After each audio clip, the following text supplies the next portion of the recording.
So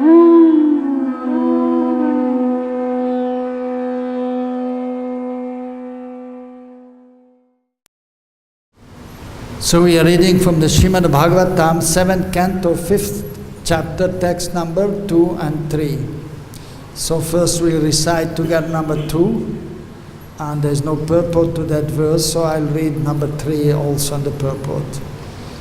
Tao Om Namo Bhagavate Vasudevaya.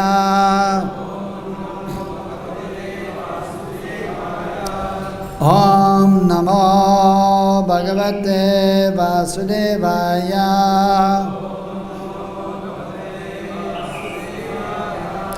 Om Namo Bhagavate Vasudevaya.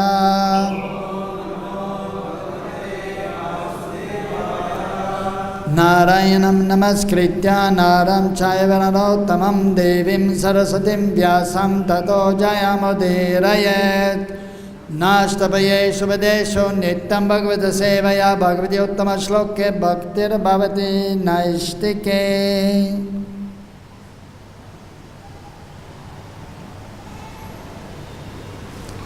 So you repeat after me. Tao Ragya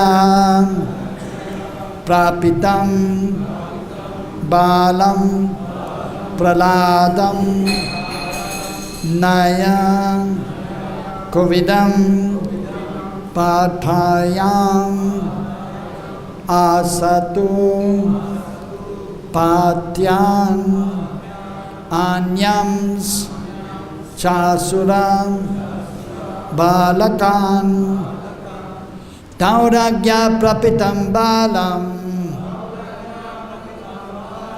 Praladam Nayakovidam Pathayam Asatu Patyan Anyams Chasura Balakan Tauragya Prapitam Balam Praladam Nayakovidam Pathayam Asatu Patyan Anyams Chasura Balakan Tauragya Prapitam Balam Praladam Nayakovidam Pathayam Asatu Patyan Anyams Chasura Balakan.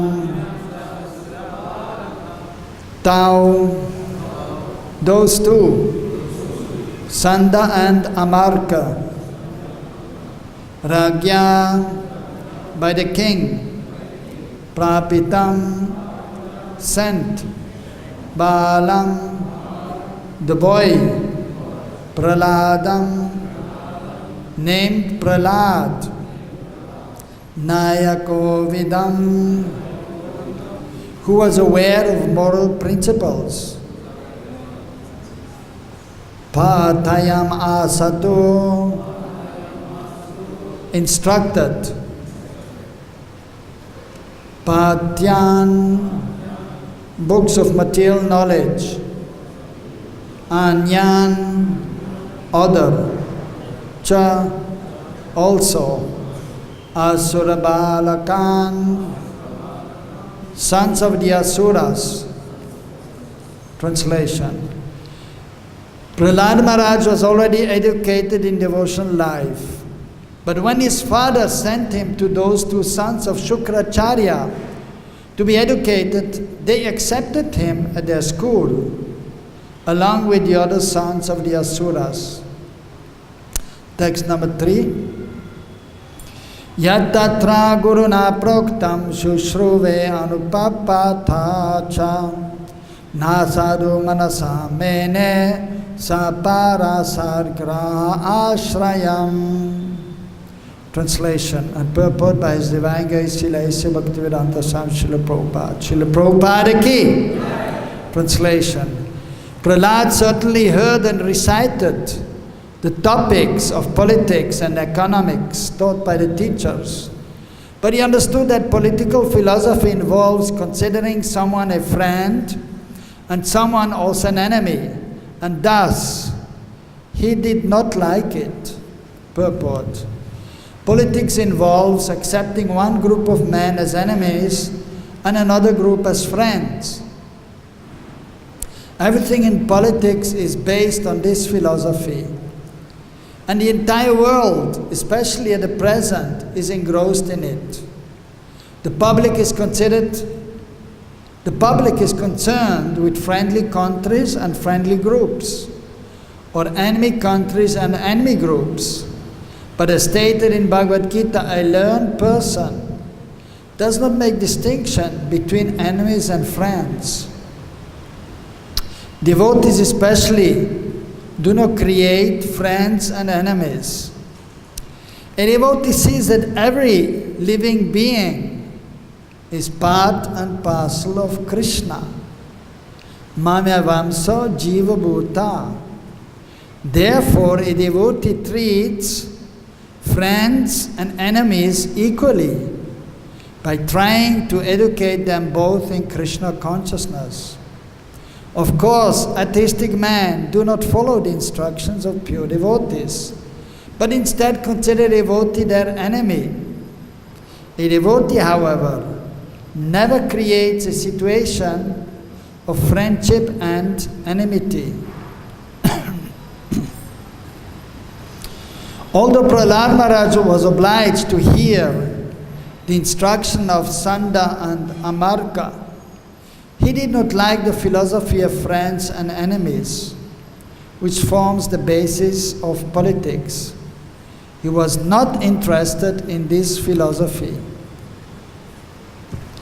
Om Ajnana Timidandasya Jnananjana Salakaya Chaksuranamilitam Yanam Tasmai Sri Gurave Namaha Sri Chaitanya Manobhistam Sthapitam Yena Bhutale Sayam Rupa Kadamayam Dadati Sapadantikam Bandeham Sri Guru Sri Yota Padakamanan Sri Gurun Vaishnavamscha Sri Rupam Sagarajatam Sahagana Raghunatan Vitam Tam Sajivam Sadvaitam Savadutam Parijana Saitam Krishna Chaitanya Devam Sri Radha Krishna Padam Sahagana Lalita Sri Vishakanvitamscha He Krishna Karuna Sindhu Dina Bandho Jagatpade Gopesha Govigaganta Radha Kanta Namastude Tapta Kanchana Gaurangi Radhe Vrindavaneshare Vrishabhanu Sudhe Devi Pranamami Hari Priye Vanchakalpa Tarubhyascha Kripa Sindhu Vyevacha Paritanam Pavanebhyo Vaishnavebhyo Namo Namaha Jai Shri Krishna Chaitanya Prabhu Nityananda Sri Advaita Gadadhara Shiva Sadi Gaura Bhakta Vrinda Hare Krishna Krishna Krishna Hare Hare Hare Rama Rama Rama Hare Hare.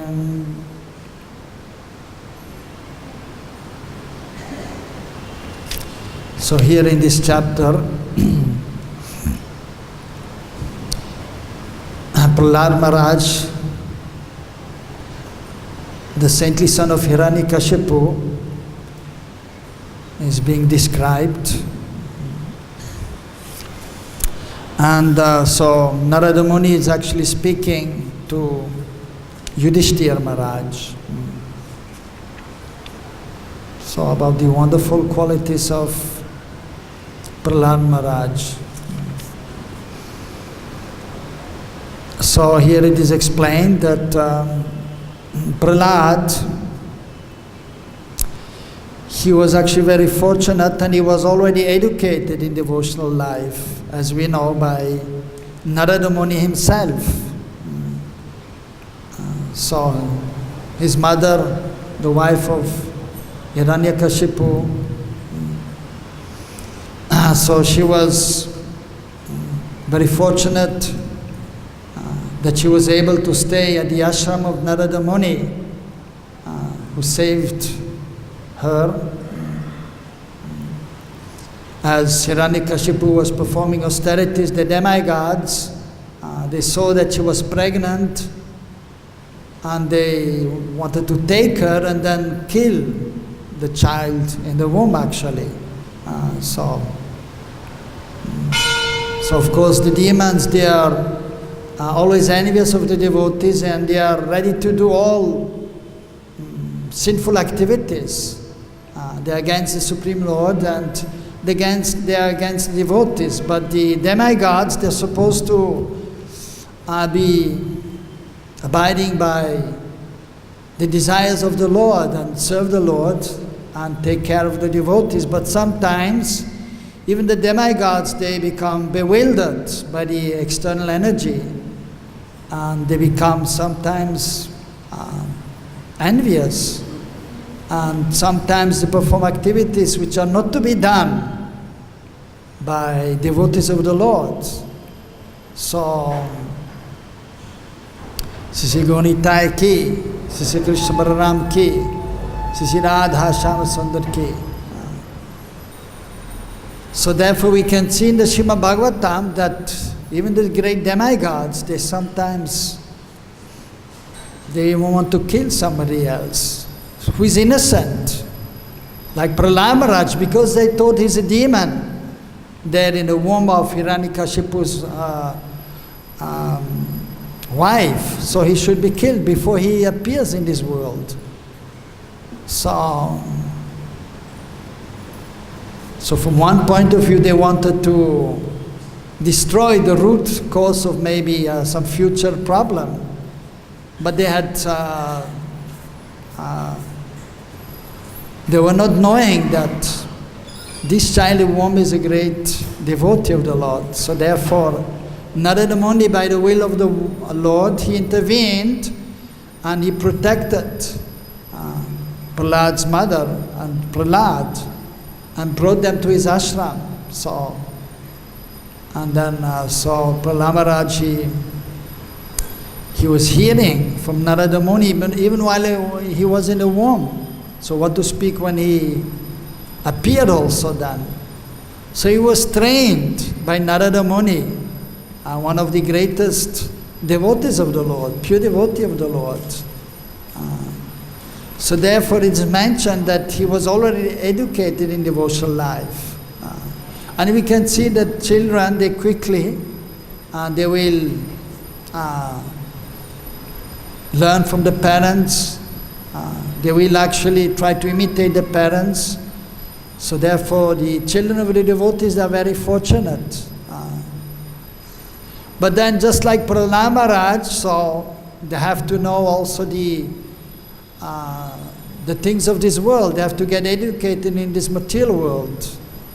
So Prahlad Maharaj, so he was brought back after some time to the palace, after he was in the ashram of Narada Muni, when Hiranyakashipu came back to the palace, and then Narada Muni brought him back to the palace, and then so Hiranyakashipu, so he wanted to give him some training, Prahlad Maharaj, as it is natural. So he was very intelligent. So he had his spiritual master Shukracharya, and he wanted to send his son Prahlad Maharaj to the sons of Shukracharya, Tau, Ragya. So the king, so Tau means two, he sent the two, Sandan and Amarka, to the Gurukul, to the sons of Shukracharya, so that he may learn something. So about politics. So these two sons, it is mentioned, they accepted him because Hiranyakashipu, he was the ruler, so they were And of course they didn't know also about Prahlad Maharaj. So they gladly accepted him in the school with the other Chasura Balakam. Together, Asura Balakam, with the other sons of the Asuras. They were all together. So persons of the same feather flock together. So the demigods are together, the devotees are together usually, and then the demons, they are together. And so then it is explained in the next verse, Yat tatra guna proktam. So proktam, they were instructed, guruna, by the teachers, by the spiritual masters. So guru, so that means the spiritual master, according to the Shabdakosh, the Sanskrit dictionary.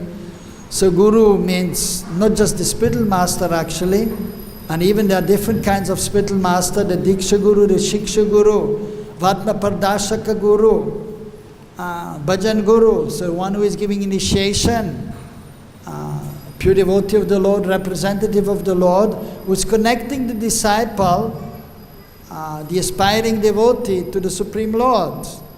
Of course, everyone by nature has a relationship with Krishna, eternally. But in the beginning it is in a dormant state. So when the human being is properly being trained or coming in the association of the devotees, a pure devotee, then by the mercy of the pure devotee, then the spiritual nature is revived.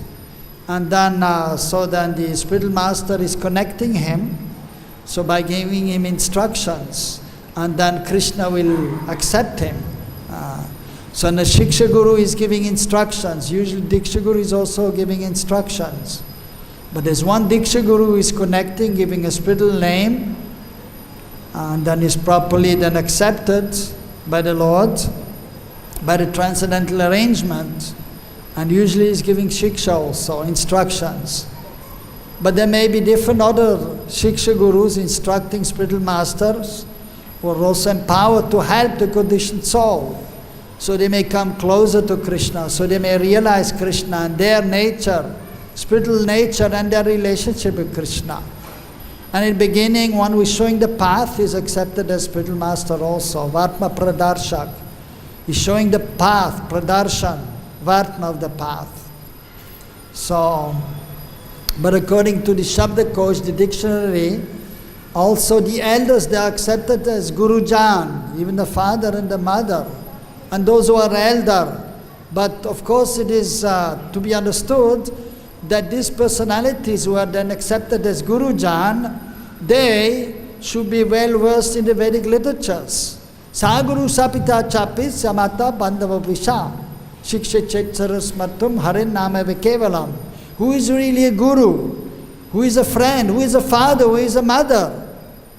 One who is teaching his dependents about devotional life, as explained also in the Bhagavatam, 7th canto. In this 7th canto, same canto. And it is explained, especially in Kali Yuga, he is really a guru, he is a father and mother who is telling his dependent, the disciples or his children, then they should chant the Mahamantra, Hare Krishna, Krishna Krishna, Hare Hare, Hare Ram, Ram Ram, Hare Hare. Guru also means heavy. So the spiritual master, he has knowledge, transcendental knowledge. And with that, so he can destroy the anarthas of the disciple. It is just like a sword, it can cut the illusion. So there's Guru and Lagu. Guru means heavy and Lagu means light. Of course here in this connection, Guruna, the teachers, so they had material knowledge. So from that point of view, they may also be accepted as Guru. Therefore it is mentioned here, Guruna. So in plural, the teachers, they were instructing. And so as Krishna is explaining in Bhagavad-Gita, two kinds of knowledge. So he told Arjuna, I have given you these two kinds of knowledge. Phenomenal, nominal. So actually spiritual knowledge and even sometimes the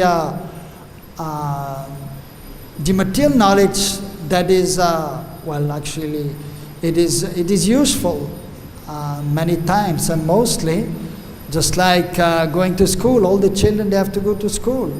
Even devotee children, it is required. They learn something about this world. Most important is to learn about the spiritual world, but while we are living in this world, we have to know about this material world too. So therefore, the children are sent to school. Of course, preferably to the Gurukul. That is quite ideal. The system is ideal and the teachers are qualified. If the head is qualified, Gurukul, the house or the school of the spiritual master. So, but then the representatives are there with the spiritual master, the teachers. Just like Shukracharya, he was the Acharya. But then his sons, they were also acting as teachers, as Gurujan. But preferably they should be exalted. So the point is that the children, they have to be educated in spiritual life, but at the same time also in material life. So they have to learn the ABC, and then they have to learn counting, and they have to learn geometry, some history, as Prabhupada has explained, as he wanted to establish Gurukul. So the primary education is the spiritual education, but then some material education has to be there, must be there. So that one can live in this world. And because not everyone is then able to remain brahmachari and be fully dedicated to the spiritual master and engage in spiritual activities, but actually the majority, they will enter the Grihastha ashram, household life, and that means then living in this world. So therefore, one has to learn also about this material world, the material science. And as explained here, so about this philosophical, the political philosophy. So one has to learn then about the politics also in this world. So different branches of knowledge are there. And so the children are sent to school to learn all these things. So that is required. And so Prahlad Maharaj, as explained here, so he was educated in spiritual life, in devotional life, and he was relishing that. Because the spiritual science is relishable right from the beginning.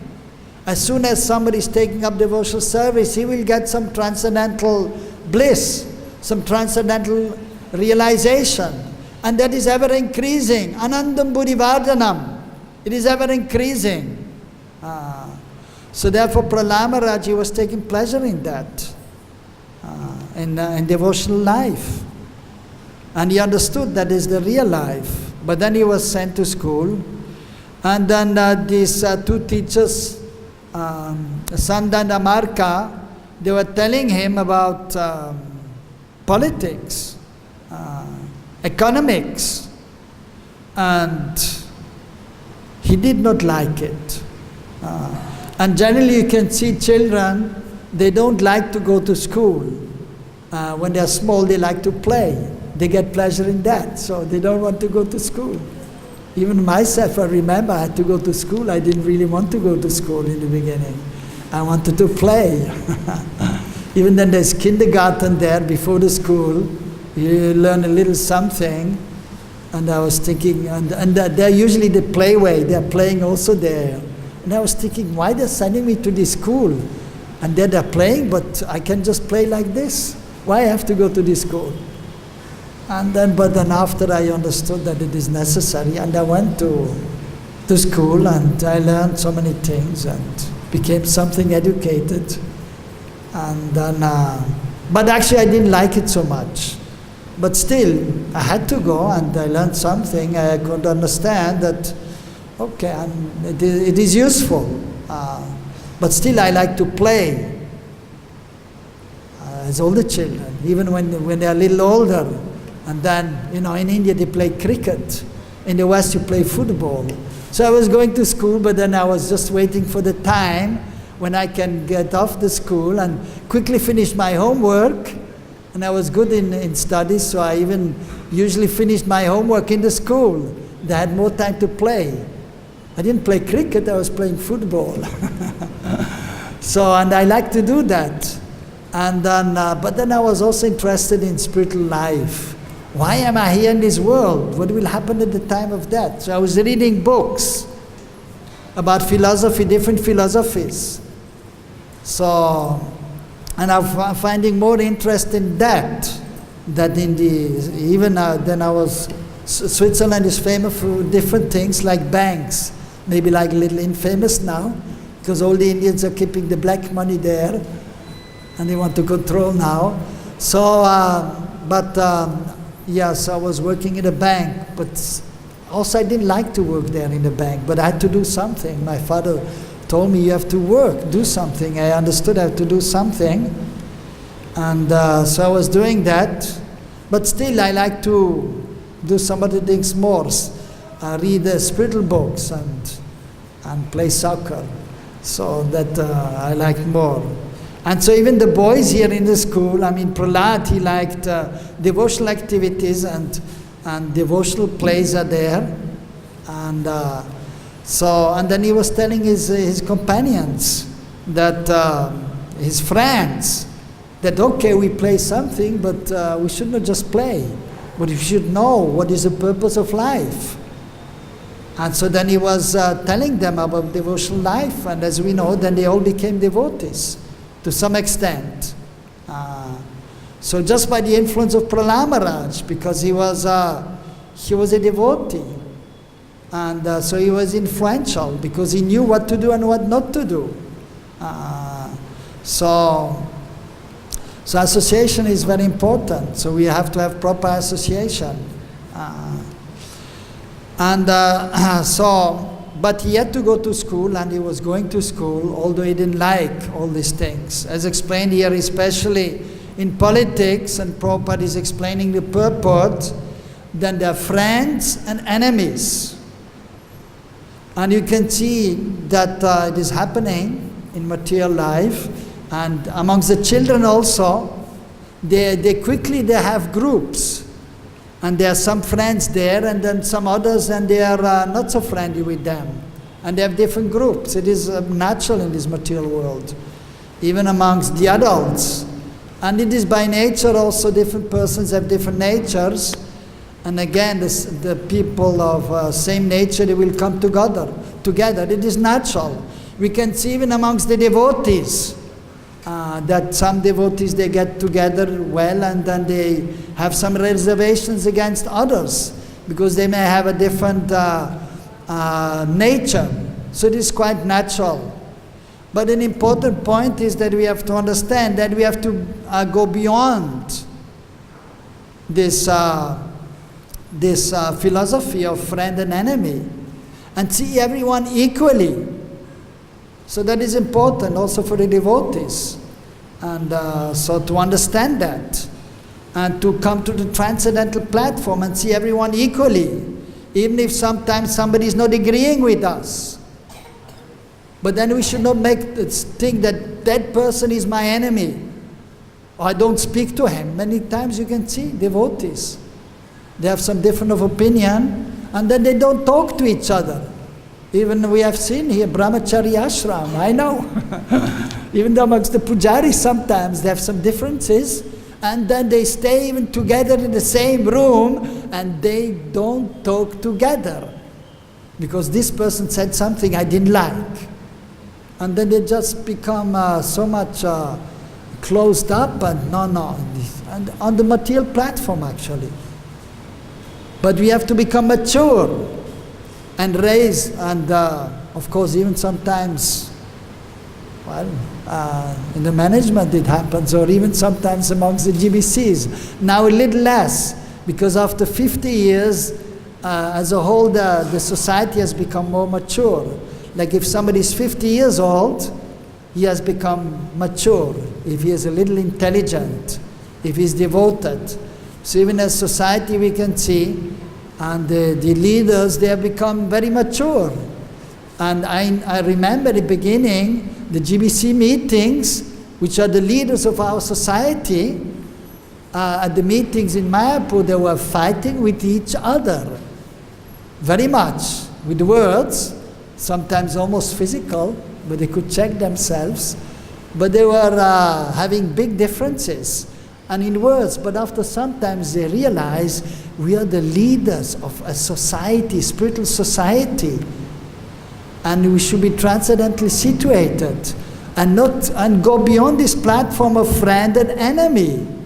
So they understood finally that we have to have peaceful meetings, and now every year usually they have peaceful meetings. Now we don't hear that they are fighting the GBCs. So they have become mature. As a society we have become mature, and the leaders. And so individually also we should see that we can become mature. We should see that we become mature in our understanding, and in then especially not only the understanding, but in the practical application in the practical life. So we have to be mature in our thinking, in our speaking, and in our dealing with others. So that is a devotee. So therefore Prabhupada is saying that the devotee treats friends and enemies equally. So then he's saying by trying to educate both in Krishna consciousness. So mature devotee, so he's equally disposed towards everyone. He sees everyone. Prabhupada is also mentioning about Bhagavad-Gita, Mamevam Sajiva Loke Jiva Bhuta Sanatana. He's seeing everyone as part and parcel. And as we know also, he will see as explained also in the Bhagavad-Gita in the 5th chapter, that he sees with equal vision a brahmana, a cow, a dog, and a dog-eater. So equally, because he doesn't just see the body, he sees the soul. So we have to try to see the soul in every devotee, in every human being, in every living being, even in the animal body. So but first we should start, amongst ourselves, that we have to come to this level, and then we should see everyone on the spiritual level. And go beyond this bodily platform, and go beyond the institution, and see the soul. Everyone is eternal servant of Krishna. So mature devotee, so we'll try to help others. Even those who are maybe from their point of view, they have different opinions, but he will not take it seriously, and he will recognize he has a different opinion. Let him have a different opinion, and he won't have ill feelings. And then so also amongst the non-devotees, he will recognize those who are innocent, and he will try to help them. And even if somebody is inimical, atheistic against the devotees, so he will of course avoid them, and he will not make friendship with them, but he will not have any ill feelings towards them. He will be tatashta. So even amongst the devotees, sometimes it may happen, somebody has some different opinions, and they will maybe say something against us, or sometimes against our spiritual master, or some other devotees. We may not like it, so we may keep distance, but we should still try to remain respectful. So then we should be actually tatastha. We should be in between. If somebody is not behaving properly, we're not making friendship. We're not having love, so much love for them. It is natural if somebody is against us. But we should not be against them either. We should be tatastha. Let it be. He may be against me, but I will not be against him. But also I will not be favorable towards him. It is natural. But then I should be tatastha, not against and not for him. So that is a devotee who is mature, is equiposed. And then he's able to deal properly. So he's thinking properly, speaking properly, he's dealing properly all the time. So he sees things as they are. So actually in the next purport, I was just reading also, tomorrow's Prabhupada is very nicely explained about the devotee. So he knows Krishna and he has love for Krishna.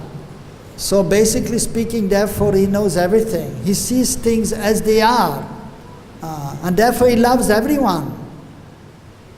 But at the same time, for practical reasons, then we have to act according to time, place and circumstances.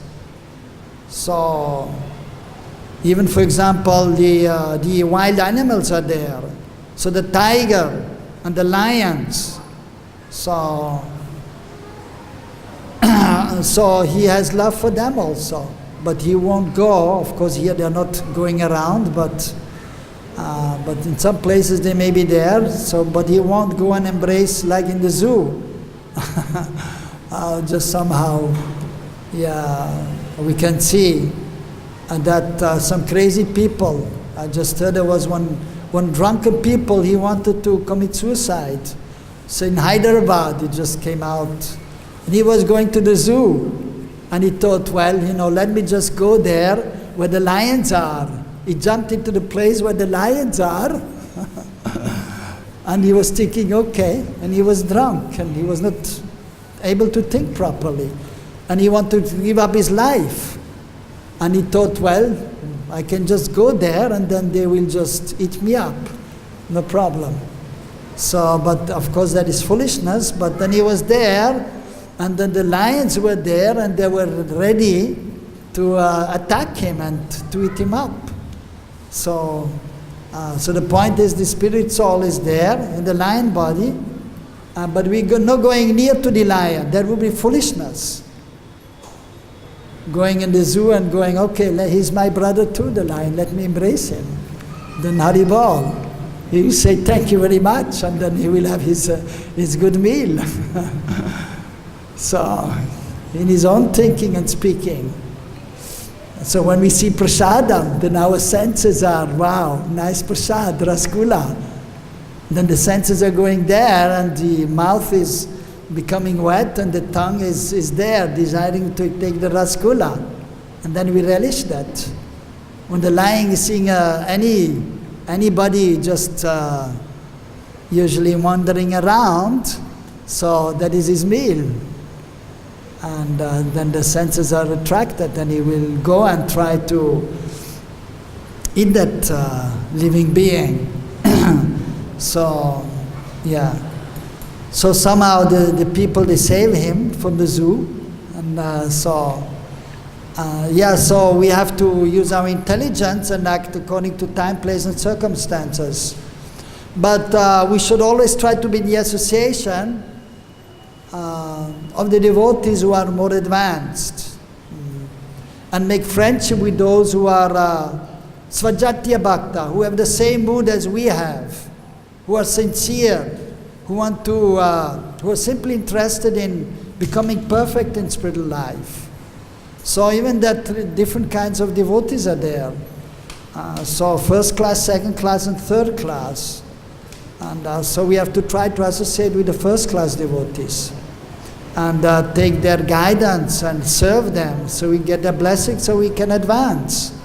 And we make friendship with those who are on an equal level. And so we should try, Prabhupada used to say, try to become madhyamadikari. So try to give up this neophyte condition, trying to see enemy, he's my friend, he's my enemy, even amongst the devotees. And try to control the mind and the senses. And try to be positive and try to be always sarva bhuta hiterataha. So that is a devotee is always engaged for the welfare of others. He doesn't just think of himself. No. He's trying to help others. He's trying to serve Guru and Gauranga and Krishna. And then he's trying to help others. That is a madhyama. He's trying to help the other devotees who are struggling. Is trying to help the non-devotees, especially those who are non-envious. So we should try to come to this platform, at least madhyam, and give up this neophyte mentality, and just to find fault with others, or to bring others down. And just to think of ourselves, I and mine, aham mameti, I, my guru is the best, I'm the best, and not caring about others. So we should give up this neophyte mentality and try to come to the intermediate state. So of course we cannot suddenly come from the lowest stage to the highest, even from the Kanishta to the Madhyam. So not everyone is actually the same. We can even divide that, as we can see from Vishwanath Chakravarti Thakur is explaining about the Uttam Vaishnav. So even there is a gradation is there. So there's the Muchik Kasai is there, and the so those who have still some little Kasai, some little contamination is there, very little, even on the highest stage of Uttam Bhakti. So it may be there. So and then even further is Nirdu Kasai, is practically no material contamination is there. But still is not completely perfect. But then the highest Uttam, the Uttam is Bhagavat Siddhadeha Prapt. One who has realized his Siddhadeha, his spiritual nature, who has realized Krishna Sarup and his relationship with Krishna, practically speaking. So that is the highest level. On the first level of Uttam, he may have realization of his Swarup, but still some little contamination is there. So similarly we may see the Madhyamadikari is there, so will be beginning stage, Kanishta Madhyam, the Madhyam Madhyam and Uttam Madhyam. So we have to become qualified, then we can come to a higher level, And so Kanishta also is the very neophyte, and one who is little more, and one who is then more advanced, and who is just about to come to the intermediate platform. So we should try to see that we can elevate ourselves from where we are to a higher platform, so that ultimately we can come to the highest platform. So this mentality as explained here, and that is the nature of a devotee like Prahlad. Of course, he's a pure devotee on the highest level. So, but we should try to imbibe this same consciousness of the pure devotees. So here one, of course, he has so many qualities. As we know, his tolerance is extraordinary. He was most tolerant. Even though he was mistreated, he didn't do anything against that. He was simply tolerant. And he's known also for his smaranam, always remembering Krishna, despite all difficulties. So we should learn from Prahlad Maharaj all these things. Although from one point of view he's not maybe a Braj Bhakta, he's a Vaikuntha Bhakta, but we can learn so much. First we have to become good devotee. First we have to become gentleman, Prabhupada used to say. First you become a gentleman, and then you become a devotee. A gentle person we should become first. And then we can really become a devotee. So that we should understand. So we become a gentleman first, a nice person. Then we can really become a devotee. And then we can come to the higher level, higher and higher level. So Prabhupada has told these things. So we should try to come to that platform of Madhyamadikari, become a perfect gentleman. So that is a devotee, is a perfect gentleman. So he's equiposed, he's humble, he's tolerant, he's respectful, equiposed, samadarshinaha, has equal vision. And he's always serving the Lord, remembering the Lord. With the body, mind and words, he's trying to be absorbed in serving Krishna. So from Prahlad Maharaj we can learn that. So all these qualities were there in this person. So we should try to become just like Prahlad Maharaj. And then we can see, so he was in his, he was a good brahmachari. And then as we know, so he entered the Grihastha ashram. He was a householder. But first we need a good training then you can, if you're a good brahmachari, you can be a good householder. And if you're a good householder, then you can advance nicely. And then you can renounce ultimately the household ashram and you can be fully dedicated to Krishna. Or even while being in the household ashram, especially if we engage in Brahminical activities, then you can be fully absorbed in Krishna Seva also. That is a Brahmana, he may be Grihastha, but he is fully absorbed with body, mind and words in the devotional service of the Lord. So Prahlad Maharaj is a great devotee of the Lord, so we should try to imbibe his wonderful qualities and become a good devotee, become a gentleman, and then ultimately we should try. So first of all to become Madhyamadikari, intermediate state, try to be absorbed in serving Krishna, but then trying to help others, trying to give Krishna consciousness to others. And then we may ultimately come to the highest stage. But it takes time. Hare Krishna, any question? Yes, Gopal. Give the microphone, please.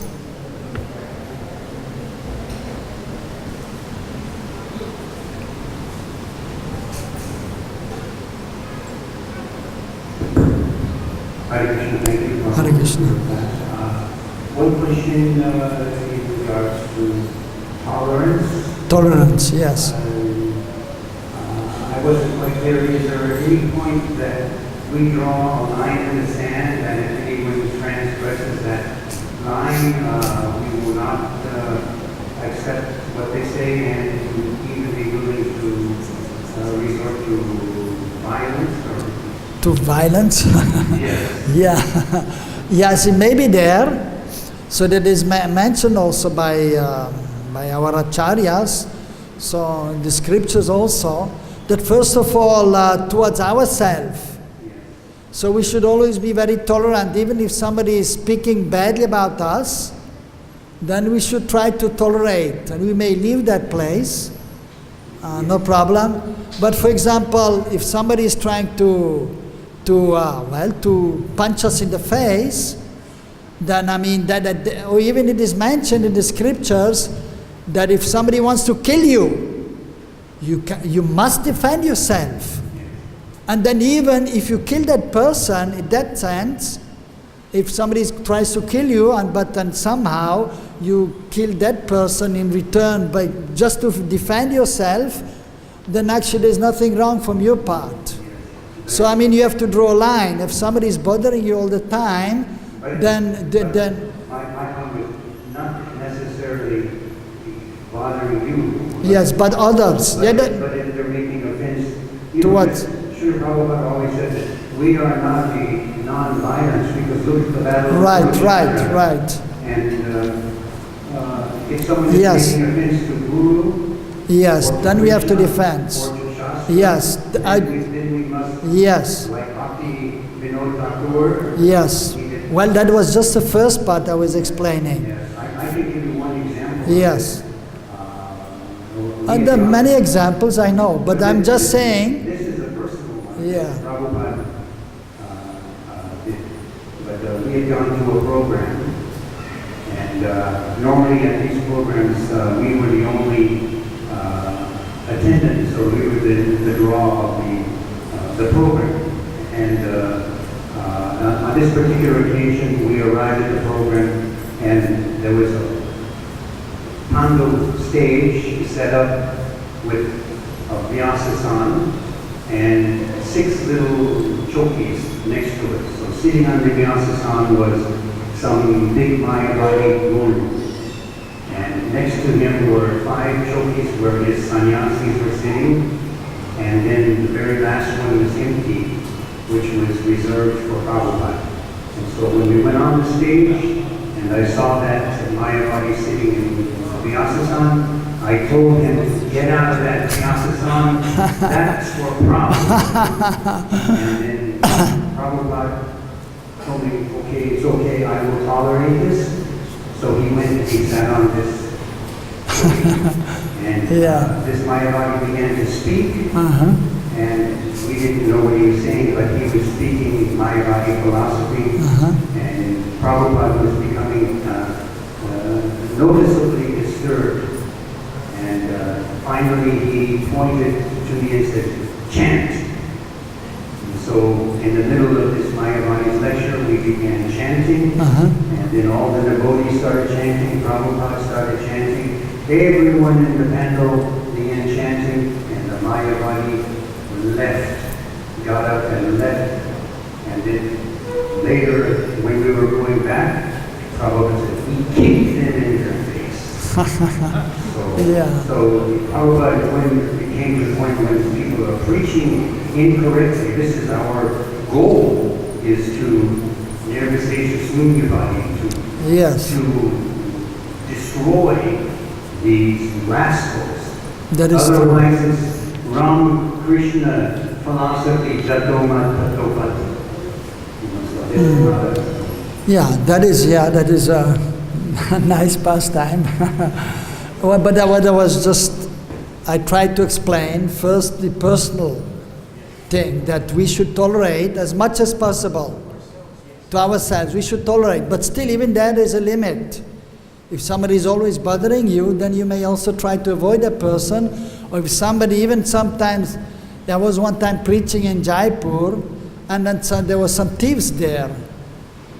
And I was walking in the road, it was a little bit secluded, and then I would see they were just going to attack me, and of course obviously trying to get my belongings. Then of course I defended myself, and I cried for help. Of course I chanted, Nishingadev, Nishingadev! And they became so afraid. And then people were coming also, but because I said Nishingadev, the Nishingadev came, and then they just left. I mean, just, to me. Not that he personally came, Nishingadev, but because I was saying Nishingadev, Nishingadev, they became afraid. So, but the point is that we have to try to protect ourselves.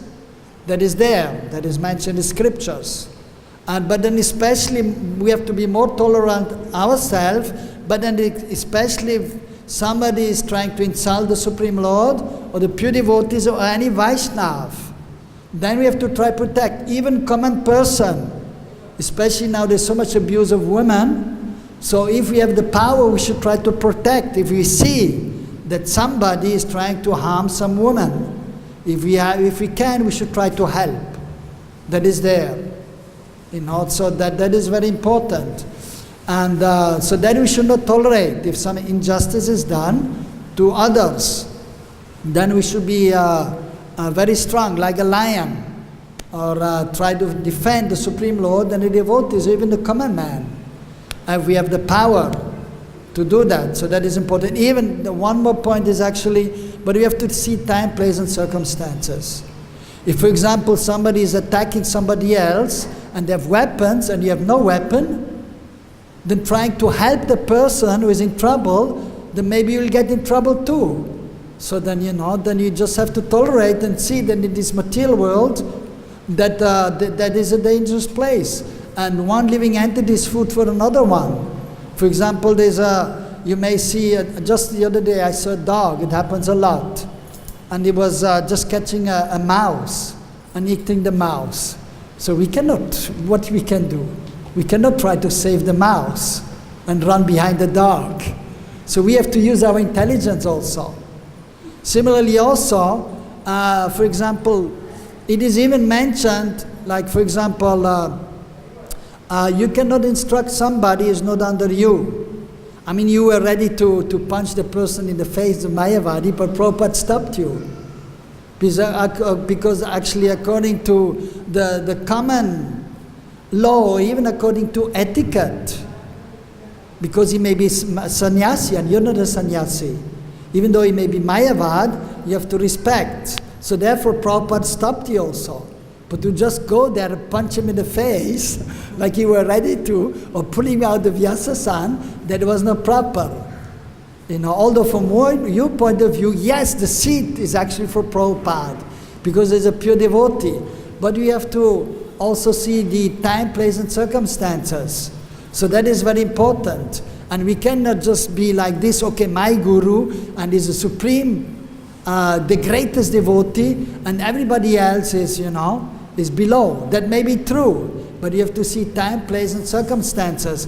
And we cannot just, even the common man, we cannot just disturb the common man, even though they may be wrong. Even if a person is smoking, you cannot just, if you don't know the person, you cannot just go to the person and say, hey, smoking is not good, stop this nonsense. No. If you don't know the person, even it is mentioned in the scriptures, if a person is not under you, you are not allowed to instruct the person. So we have to see time, place and circumstances. So therefore Prabhupada rightly said, I will tolerate. But at a certain point, and Prabhupada, the pure devotee, is extremely expert in acting according to time, place and circumstances. And is most humble. So he took the humble position, and he was seated below the sannyasi who was a Mayavadi. He's humble. And then he was waiting at a certain point, because it's Mayavadi, certainly he was just speaking some nonsense philosophy. Then he told the devotee to chant the holy names. And then everybody was chanting the holy names, and then Krishna is becoming present. When the devotees are chanting the holy names, especially Prabhupada was there, and then Krishna was present there. And then he had to leave. He could not stay. So therefore we have to be very careful and act according, of course, according to time, place and circumstances. But in ordinary dealing, it is always better to be humble and tolerate and respectful, and we cannot imitate Prabhupada. And he was telling to this person, that person is a rascal, this person is a rascal. And then sometimes devotees, they also saying, oh, he's a rascal, you're a rascal. But if you're not pure, then maybe sometimes it will not work like it worked with Prabhupada. Because Prabhupada, he was directly inspired by Krishna. But if you're not pure, sometimes it is our mind who is telling us something. Or still we have not a pure consciousness, and then sometimes we may do something wrong. So therefore, that is my personal mood. We have to be very careful in our approach, and we cannot just imitate Prabhupada. But your point is well taken, and we have to be strong. And if somebody is there, a Mayavadi is there, if we can try to defeat him, is good. Or if we can try to have some kirtan, it is good. But so that is the point I want to make, that we have to be sometimes careful and how, according to time, place and circumstances, we have to deal. And it is always better to be humble and respectful to others, because we are not empowered like Prabhupada. Prabhupada was empowered. He could call somebody rascal, demon, but we cannot do that. We should not do that. It's better to be polite, especially if somebody is elder than us. He was elder than most of the other people he was talking to. So as a junior, even if somebody is not a devotee, to tell somebody who is elder than us, you're a rascal, that is an insult. He may be a rascal, but even from ordinary point of view, you have to be careful. They will not be proper. So, but it is a very fine line, and it is sometimes difficult to do the right thing at the right time. But therefore, I personally feel it is the better policy to be humble and tolerant and respectful, even if sometimes it may be difficult. Even it is mentioned, if somebody is insulting somebody else, you may cut out his tongue. But nowadays you cannot do that. It would be against the law, right? If somebody is insulting another devotee, you cannot just take a knife and cut out his tongue. So you have to see different instructions are there, and you have to always see time, place and circumstances. And we have to pray always to Krishna, so we have the proper intelligence, so we can act properly according to time, place and circumstances, so that we don't do any aparat. Because different kinds of aparat is there. One is towards the Lord, one is towards the devotee, and there's even towards the jivas. So therefore it is mentioned we should not speak badly towards anyone as much as possible. We should not even step on an ant, because the jiva is there. So, but different kinds of aparat, one is mental, one is vocal, one is physical. So in everyday way we have to be very careful in our dealings, in our thinking, in our speaking and in our acting.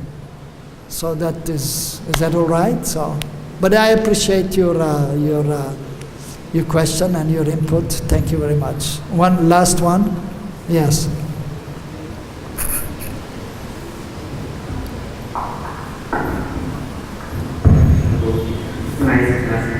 Hare Krishna. Prabhupada, no question that what is actually the source or that like saw and para, this idea, what is the source of the cultivation of this idea saw and para, like friend and enemy? Is that only the duality of hatred and the desire, or there is any other sources that day-to-day life we cultivate this idea of saw and para? Yeah, well, of course it is, we have to practice, we have to cultivate Krishna consciousness. That Prabhupada has explained. So we cultivate Krishna consciousness. But means remembering Krishna. That is most important. And even you will see in tomorrow's very nice purport, Prabhupada is explaining, so pure devotee knows everything. Because he knows Krishna. And therefore whatever he is doing is perfect. Like Prabhupada. Because he knew Krishna.